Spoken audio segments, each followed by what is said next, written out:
కర్ణాటకలో భూసేకరణ రణరంగంగా మారింది. డీకే సర్కార్ పంపిన సర్వే అధికారులను ఉరికొచ్చి కొట్టారు మండలహల్లి మహిళలు.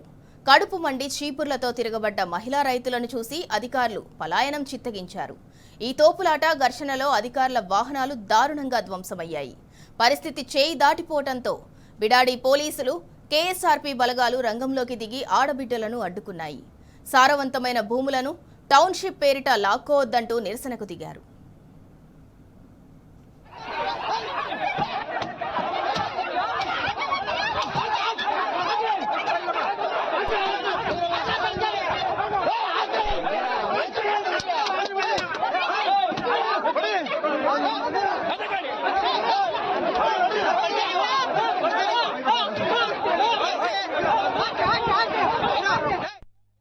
బెంగళూరు సమీపంలో టౌన్షిప్ నిర్మాణం కోసం కాంగ్రెస్ సర్కార్ చేపట్టిన భూసేకరణ ప్రక్రియ తీవ్ర ఉద్రిక్తతకు దారితీసింది.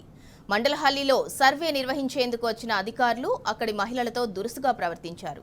గతంలో ఇచ్చిన భూసేకరణ పెండింగ్ పిటిషన్లపై వివరణ కోరిన ఆడబిడ్డలపై అక్కసు వెళ్లగక్కాడో అధికారి. వారి ప్రశ్నలకు కఠినంగా, నిర్లక్ష్యంగా సమాధానాలిచ్చాడు. దీంతో ఒళ్లు మండిన మహిళలు అధికారులకు చుక్కలు చూపించారు. వారిపై చీపుర్లతో దాడి చేసి వాహనాలను ధ్వంసం చేశారు.